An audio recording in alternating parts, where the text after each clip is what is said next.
technology needs to be shared with several countries across the world to make solar energy accessible and also economical. Absolutely. Now, as I mentioned before, Mohammed, the idea was mooted by both France and India. And although India and France have a historically long, comprehensive strategic partnership, but the important facet of this partnership is their cooperation in third countries, namely Africa.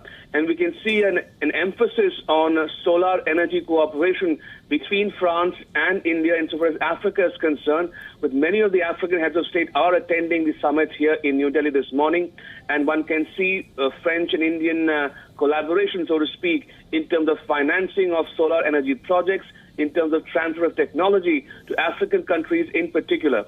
Absolutely, indeed. And it's not just the heads of states who are present here. We also have several high-profile global bankers who are also taking part in this summit. How crucial is this going to be, Ramesh? Because one of the reasons as to why solar energy has not been adopted that extensively is because of the cost factor that is involved in it. But now going forward, because of the exchange of technology and also because of the availability of capital, it could be that in the next decade and two, we'll see a wider acceptance of solar power. Absolutely. Accessibility and affordability are two key issues that have dogged solar energy and its promotion worldwide. And one of the key objectives of this summit, the maiden summit of the International Solar Alliance, will be to make solar energy attractive, affordable to more countries than what they are now. And just by way of context and additional information, Mohammed, Prime Minister Modi, when he came to power in 2014, became an ardent advocate of climate change. Now, remember, Prime Minister Modi was among the first few world leaders to call on President Macron in Paris soon after he became the President of France in May last year. And remember, the Modi-Macron meeting in Paris happened just 48 hours after President Trump of the U.S. pulled Washington out of the Paris Climate Accord. And Prime Minister Modi used that occasion to reiterate India's commitments to climate change and also went beyond India's commitments to say we'll undertake more commitments going forward. So climate change and climate justice is an important facet of India's policy. Absolutely. And also considering the fact, Ramesh, that there are about 121 prospective member countries for this International Solar Alliance. But at this point of time, most of the nations who are in fact coming in New Delhi are nations of Africa. How does this position India diplomatically and strategically in Africa? As I mentioned, Africa is one of those key theaters of India-France collaboration. Remember, solar energy can be a good source of trilateral cooperation among France, India, and African countries. And I was watching these visuals of President Macron walking into the Rashtrapati Bhavan Cultural Center for co-chairing the maiden Solar Alliance Summit. This is a historic moment for both countries, especially at a time when they are talking about taking their strategic partnership into the third decade, going from here onwards. Absolutely, indeed. And we've just seen President Emmanuel Macron, who has arrived at the summit. So this is what is going to be taking place. This, of course, is the first such international solar summit that is being co-hosted by India and France together. These are live visuals that we are getting from the Rashtrapati Bhavan as Prime Minister Narendra Modi and Emmanuel Macron, the President of France, make their way into the cultural centre of the Rashtrapati Bhavan. And this is, of course, significant on several fronts. In terms of technology, this, of course, is going to be a summit where solar power, which had so far remained inaccessible predominantly because not affordable, because of the cost factor that was involved, is now being sought to be made one of the options which is going to be fundamental in how countries will rely on producing their power. And although India has been making a concerted push, the fact of the matter still remains that India as a nation still gets 70% of its power through conventional means, and that is through coal-powered electricity generators, power generators, and that is now going to change. And most of the signatories at this point of time who are present are member nations of Africa. There are 23 heads of states who are present. There are also 10 ministerial delegations who are a part of this crucial summit, the first summit of its kind, the first global solar summit which is being held in New Delhi at the Rashtrapati Bhavan. And this, of course, is an initiative that was proposed by Prime Minister Narendra Modi in the year 2015. And now the heads of states are together for the first time for this summit in the year 2018.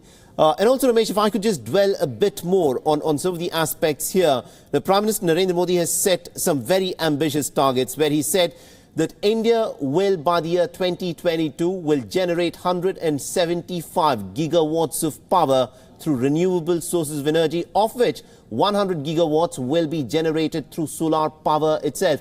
Now, those are pretty ambitious targets. Look at India's energy mix obtaining in 2018, Mohammed. An overwhelming majority of it is primarily based on fossil fuels. Remember, India imports almost 90% of its crude oil requirements from countries in West Asia. And in the last year alone, we've seen in Iraq emerge as the largest single contributor and supplier of crude oil to India, followed by Saudi Arabia, Iran, Venezuela, Nigeria, and Kuwait. So India wants to diversify its energy mix and is looking at nuclear energy, renewable energy, solar energy, wind energy as an alternative means of energy requirements. So India's emphasis is to diversify its energy mix, at the same time making it affordable and accessible to a wider cross-section of people in the country and beyond. Absolutely, indeed. And also, Ramesh, dwelling a little more on the strategic importance of this summit that is taking place. Now, there are nations such as Tanzania, Togo, Benin, Congo, Chad and Seychelles, which have requested India to actually kickstart projects for them in their nation. So it is expected that by this summit, about 24 projects will be kickstarted in 14 different nations by India. Now, one of the criticisms against India had been that India is somehow lagging behind while China has been actively making investments in nations of Africa. But this, of course, is also a push by India to try and establish its presence through these projects in Africa. Well, Africa is, the proverbial another theater for India-China confrontation, but that's missing the woods for the trees, Mohammed. The fact remains that, as the old adage goes, China gives African people their counterparts there. For instance, if I were to say they give them fish, right. But India teaches African people how to fish, which is the most sustainable option going forward. And the key differentiator of India's involvement in Africa is that India, one, is engaged at the request of those countries, and two, imparts knowledge, technology, and besides finances, to enable them to set up their own indigenous capabilities. So that's one big difference between Indian involvement in Africa and China's involvement in Africa. Absolutely, indeed, Ramesh. Do continue to stay on with us. So this, of course, is the first International Solar Alliance Summit. And all you need to know about it is that India and France are co-hosting the first International Solar Summit. Representatives of over 45 nations are participating in the summit. Australia, United Arab Emirates, Niger, Gabon, Seychelles, Ghana, Rwanda, Fiji, Bangladesh and Sri Lanka are participating. And this is the first time when an international treaty body will have its secretariat in India. Now, the International Solar Alliance, it's an alliance of more than 121 sunshine nations, as they have described, because of the availability of sunshine throughout the year. Now, the objective is, of course, to efficiently exploit solar energy to reduce dependence on fossil fuels. The Prime Minister Narendra Modi had first proposed the idea of the Solar Alliance in the year 2015. And the Solar Alliance and India, of course, aims to generate 100 gigawatts. Now, these are astronomical figures in terms of power generation by the year 2022. It's going to be interesting to see as to how, within a span of the next 4 years, India achieves this impressive target. Now, India also wants to use its technology around the world. Now, nations such as Tanzania, Togo, Benin, Congo, Chad and Seychelles have requested India for projects to be set up in their nations. And India has also agreed to use about $2 billion in terms of renewable energy projects in Africa. And it's going to be interesting to see as to how all of this pans out. And Ramesh, if I could come back to you, we've got a graphic up on our screens which talks about the percentage in terms of how much of solar power is the contributor in various nations. Now, France relies a lot on nuclear energy, but when it comes to solar power generation, it is just 1.6%. Britain, it's 2.5%. Germany, it's marginally more, it's 6.2%. Italy is 7.8%. Now, many nations are also, it's interesting that they still are trying to focus on nuclear energy. Nations in the third world are still relying on coal-powered power stations to generate electricity. Is this now going to change? Well, this is a very important, interesting statistic, Mohammed. The 6.2% against Germany is because Germany has made a conscious decision, a policy decision to switch from nuclear fuel to sustainable energy, meaning thereby renewable energy, solar and wind. France, on the other hand, at the moment uses only 1.2% of solar energy. That's because 90+% of its energy need comes from nuclear power. Absolutely. And France is an important player in civil nuclear energy sphere. Remember, they're also setting up 6 nuclear power plants here in India in collaboration with the Nuclear Power Corporation of India Limited, NPCIL, and its French counterpart, EDF.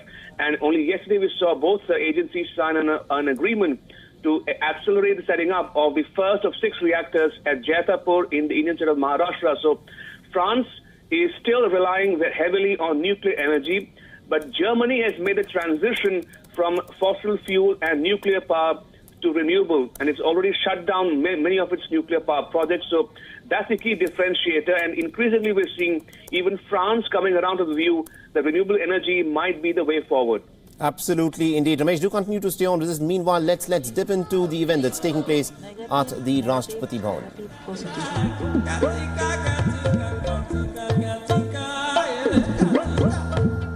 Every day must be practice and practice up to 6 months. I think that our mind is good and clear.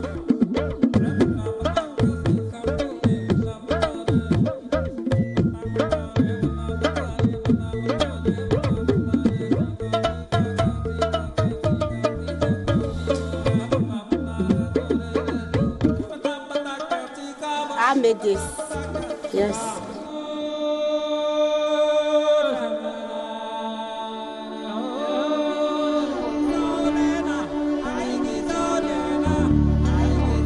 My name is Engineer. Before, only Fatty, but now Solar Engineer.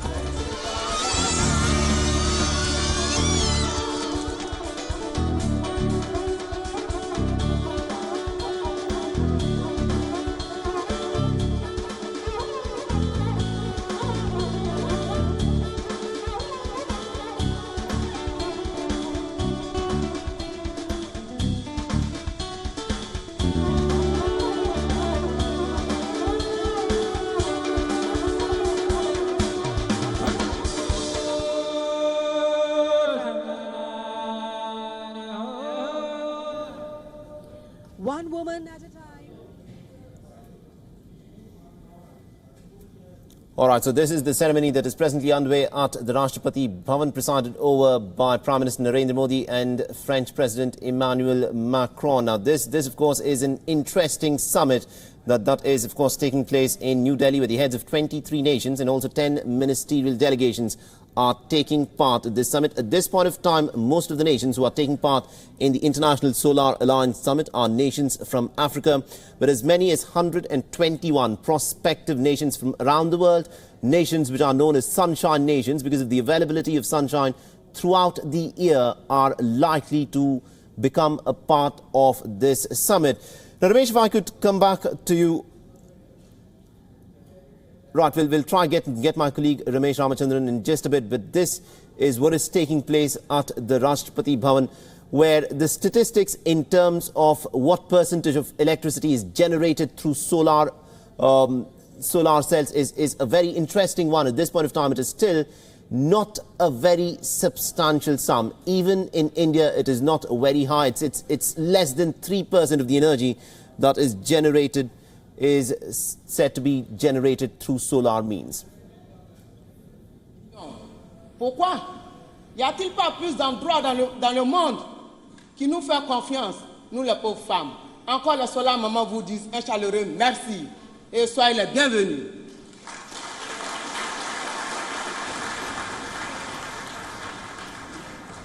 Namaste, All right, so delegates from different nations will, of course, be addressing this summit. This is a crucial summit which is being held for the first time.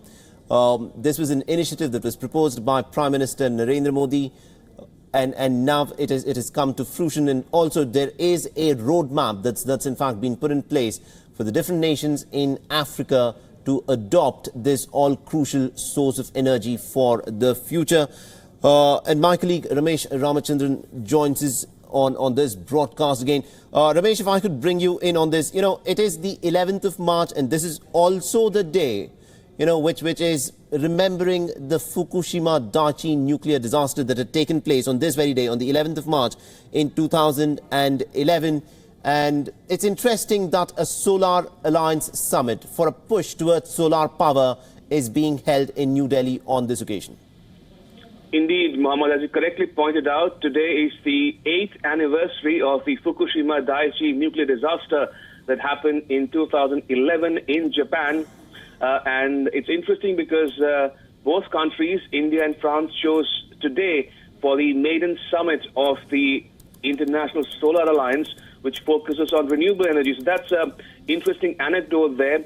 But what we're seeing happen now is not only are we talking about big solar industrial scale projects, but projects which matter to people, men, women, in communities around the world.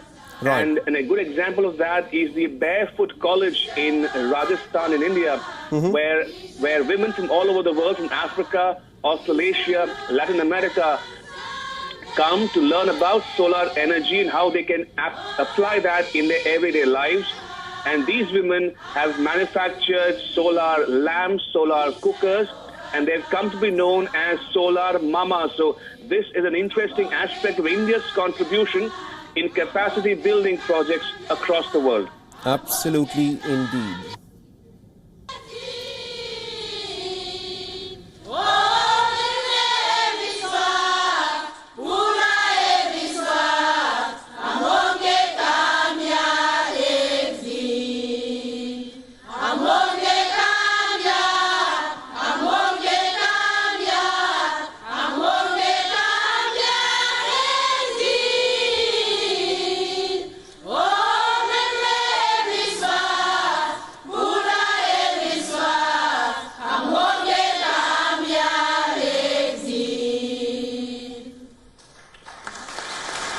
A roaring applause to the solar mamas of the world.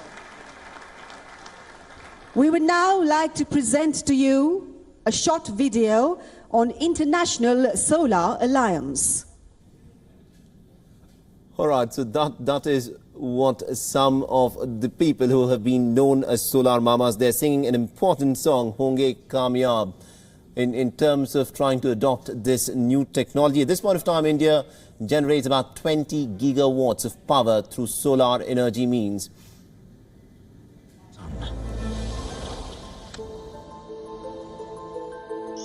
Yes, the sun speaks to us all.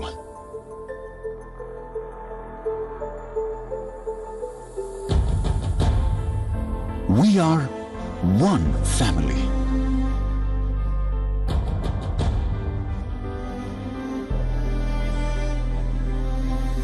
We can fight climate change with clean solar energy.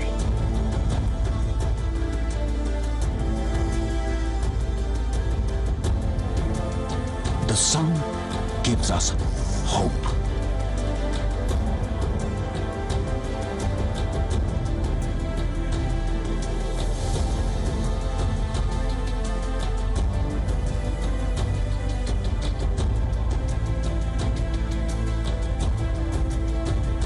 Progress.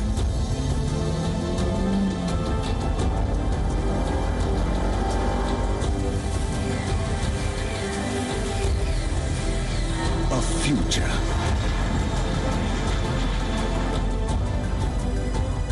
If we can light up a city with solar power, we can light up the world. Presenting an action-oriented 21st century treaty organization, the International Solar Alliance, harnessing solar for a brighter future. Stateswoman. All right, so that was a little video about the International Solar Alliance, and this, of course, is the International Solar Alliance Summit, which is being held for the first time in New Delhi. This, of course, is an idea that's been proposed by the Indian Prime Minister Narendra Modi in the year 2015, and it has reached fruition by the year 2018. And also what is interesting at this point of time is that over 121 prospective nations have signed up and expressed interest to be a part of this summit. Excellencies, ladies and gentlemen, it gives me immense pleasure to welcome you to the founding conference of the International Solar Alliance. Here in India, we live by the credo of Vasudhaiva Kutumbakam, a Sanskrit shloka, which means the world is one family. But seldom have I drawn greater joy from my duty as India's External Affairs Minister, opening the doors to our global family as I do today, which happens to be a bright sunny day. I feel especially proud to welcome the distinguished heads of state, heads of government, vice presidents, deputy prime ministers, ministers and government representatives, as well as the numerous heads and representatives of multilateral organizations and banks that have chosen to grace this important rite of passage for the ISA today at Rashtrapati Bhavan. Excellencies, the hallowed portals of Rashtrapati Bhavan are no strangers to history. Therefore, it is befitting that the story of the ISA should find the marker here. As the first international organization with its headquarters in India, ISA is not only a testament to India's unwavering faith in multilateralism, but also a commitment on all of our parts to a better, sustainable and greener future. The ISA has been making rapid strides since its launch at the UN Climate Change Conference in Paris on 30th November 2015 by Honorable Prime Minister Narendra Modi and the then French President. The alliance is a reflection of the vision and the firm belief that the beneficence of the sun could be used to bring together the peoples of this planet for a shared solution and our energy needs. The desire behind that vision has always been to make solar energy accessible and affordable. All right, so that is India's External Affairs Minister Sushma Swaraj. They're talking about the importance of this summit and how crucial that it is being held in New Delhi this time around for the very first time that this summit is being held. And there are 23 heads of nations who are a part of this summit. 10 ministerial delegations are also taking part in this summit, while as many as 121 nations have expressed their interest to be a part of the Solar Alliance Summit globally. We'll, of course, be tracking the developments very closely as they unfold. But for the time being, we'll slip into a short break. Stay tuned to WION.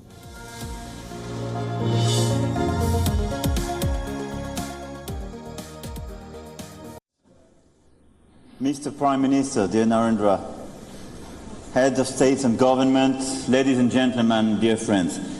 Mr. Prime Minister, you made a dream. And we did it. It was about this International Solar Alliance. It was 2 years ago. It was just an idea at that time. And we decided all together to act very concretely. And today is a big change. Our solar mamas we just listened to didn't wait for us.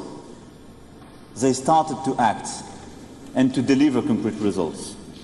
They didn't wait and they didn't stop because some countries decided just to leave the floor and leave the Paris Agreement.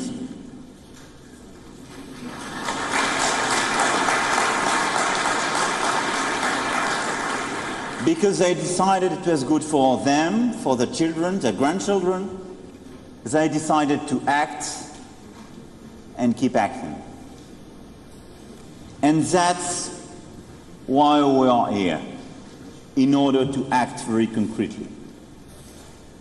Mes chers amis, si nous sommes là aujourd'hui, en effet, c'est parce que nous croyons à la leçon du Mahatma Gandhi selon laquelle une once de pratique vaut mieux que des tonnes de discours. Et je crois que nous devons suivre ensemble la leçon de nos solar mamas. Il y a eu beaucoup de discours, nous en avons fait les uns les autres, contre le réchauffement climatique et les dérèglements. Et beaucoup d'entre vous, ici présents, avec qui nous étions hier soir, en vivent les conséquences directes sur leur sol.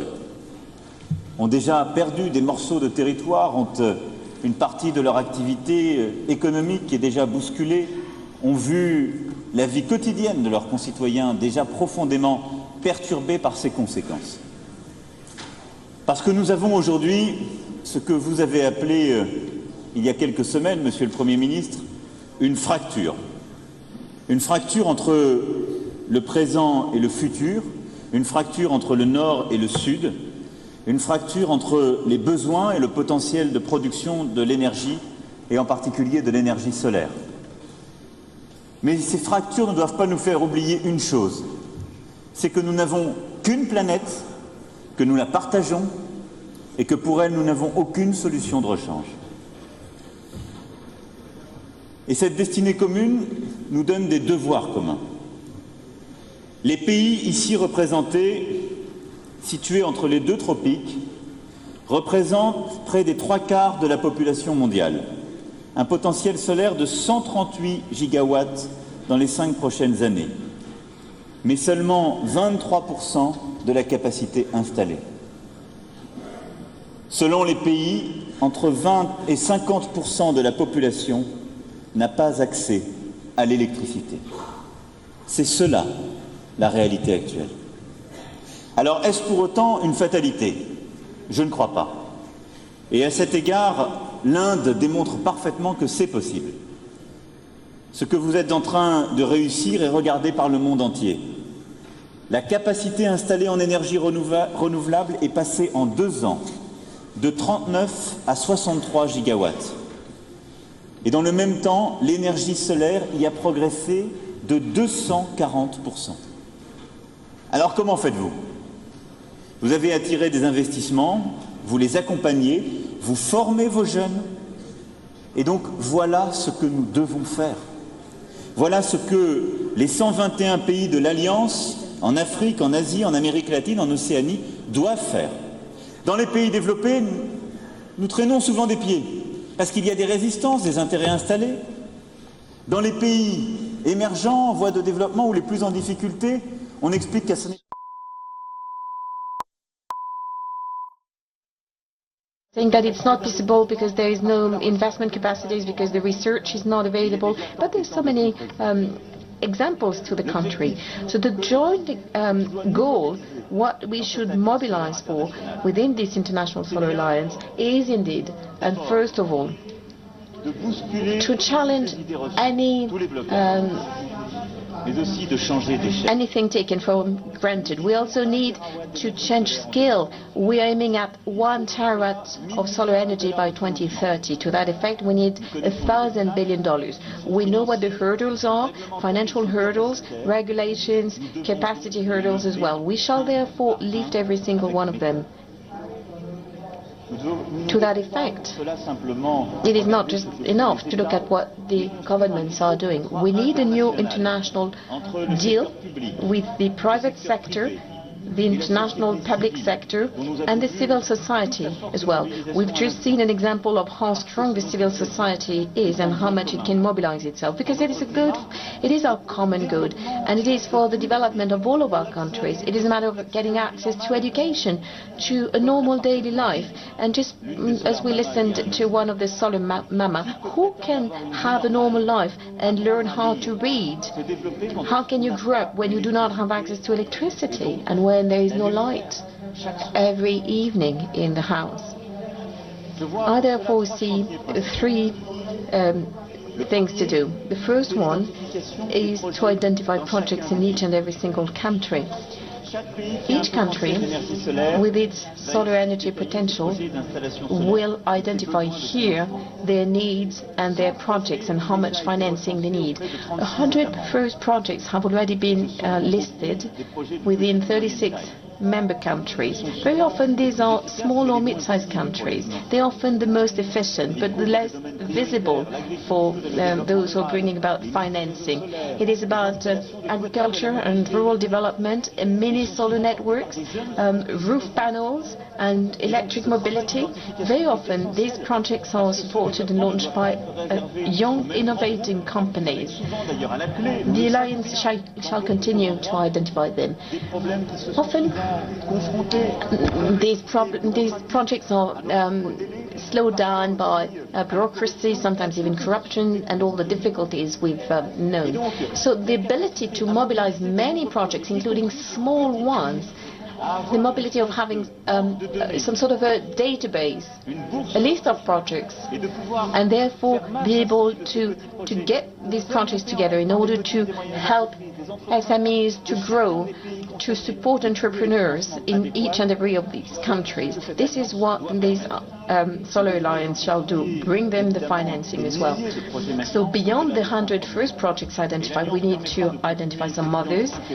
The Alliance will be able to continue to do so thanks to a digital platform, a global one, that will enable countries to get together. It will also be a means of sharing expertise and innovating technology and financing. It is a huge and fundamental project, and the platform will bring about total transparency on the topic. The second thing we shall do is to mobilize the available financing, be it public or private. In 2015, we said we would allocate some 300 million euros to solar projects in the member countries. This commitment of France has been met. A couple of months ago, together with President Kabore, we inaugurated in Burkina Faso, in Zaktuli, the largest solar plant in Western Africa. I'm very proud of it. And it is a very concrete outcome, which shows as well how much Burkina Faso mobilized itself. A country which is facing some huge risks and multiple attacks at the moment. Tomorrow I will travel to Uttar Pradesh with Prime Minister Modi in order to inaugurate the largest solar plant in the most populated state of India. And I would like to announce today that the French Development Agency will allocate 700 million, an additional 700 million euros to its commitment to solar energy by 2022. So its total will be 1 billion. But in order to reach the $1,000 billion by 2030, in order to reach the 1 terawatt of energy, solar energy, we need private investors. The Alliance will provide a favorable framework. It means that we will improve the regulations, the tariffs as well, in order to support investments in renewable energies.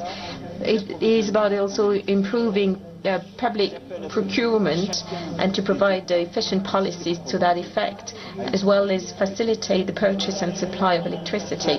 And I'm calling upon each and every state present here to work on that with us. It is also about reviewing the existing guarantees. We need appropriate guarantee tools. The existing ones are too expensive and do not cover all of the risks. This is the reason why India, France, the World Bank and other partners within the International Solar Alliance are working on putting in place a joint guarantee mechanism by the end of the year.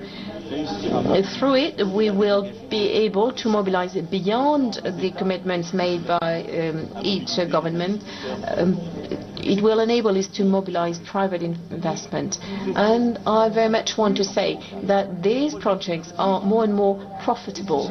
And if each government is facing up to their responsibilities in order to provide a stable framework in terms of investments and return on investments, this also makes sense economically to invest in the field. The third thing we shall be doing is to offer some affordable and innovating technological solutions. The alliance should be a place where the technology can meet the expectations of the people and of the countries. Here again, let's walk away from... So that is French President Emmanuel Macron speaking at the International Solar Alliance Summit in New Delhi. He emphasized that France will release 700 million euros by 2022 for the cost of solar energy development and has called out to private players to help in financing projects as well.